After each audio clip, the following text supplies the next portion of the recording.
We hit 10,000 subscribers.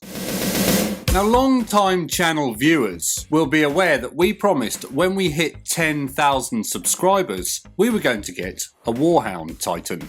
Well, would you believe it? A few weeks ago, we hit that target. We have you guys to thank for hitting the target, so thank you all so much for all the support you've given us over the last few months. The channel's now starting to grow and it's been a really fun ride. Mrs. Snakeworks and I are really enjoying producing the content, and we have a lot more in the pipeline on the way.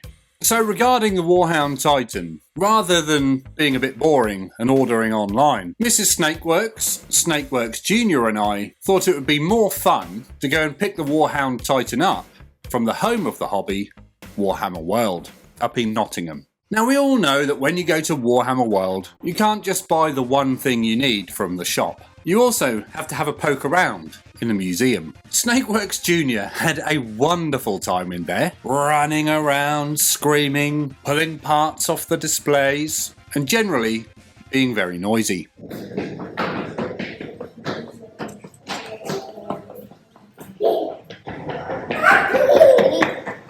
We got rather a lot of dirty looks. Someone's screaming outside right now.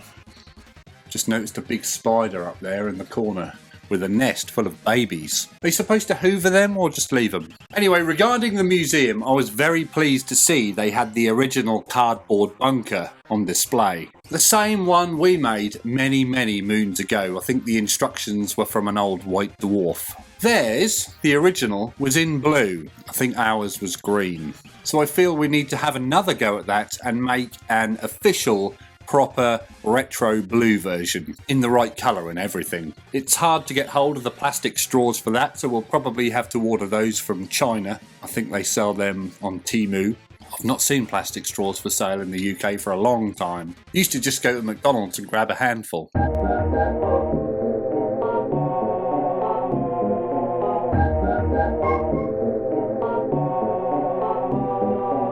Also, we took a lot of photos and footage on that trip, so I'm probably going to make a separate video about the museum trip at some point, maybe.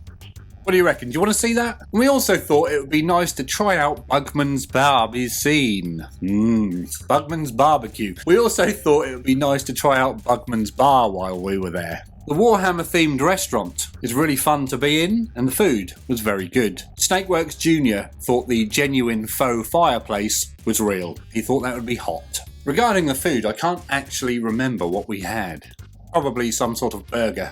Maybe a pizza? Really can't remember. There might be a photo of it somewhere. On the way to the shop in Warhammer World, Mrs. Snakeworks couldn't resist wearing the power fist. Snakeworks Jr. was not impressed with this. He was a bit scared. Anyway, those power fists, I feel they should sell those. Would you buy a cardboard power fist? Speaking of those cardboard power fists, I remember when Aeronautica Imperialis came out and there were some big cardboard Thunderbolt aeroplanes hanging from the shops and various local hobby shops, and they looked really good. I always wanted to get hold of one of those. They must have all probably ended up in the bin or the recycling somewhere, which is a waste. After making our purchases in the shop, on the way out, we of course had to take a photo next to the rhino and the big marine statue. Say cheese! So anyway, this is pretty much what we ended up coming home with, along with some other odds and sods. This is a large red box, and it has a Titan inside. Hopefully. Haven't looked in there yet. Might have been scammed. There might be an inflatable banana or something. It's quite big, I don't really know where to stick it. We'll see. Now, we still haven't decided on a Legio to paint this Titan as yet, so if you have any suggestions for a scheme, then please pop them down in the comments below. I just saw my light start flickering. I'm hoping that's not going to explode next. Anyway, we do have a couple of ideas for schemes, but we'll get to that in a later video. We'll see you soon for an unboxing, and as always, thank you very much for watching. Well done.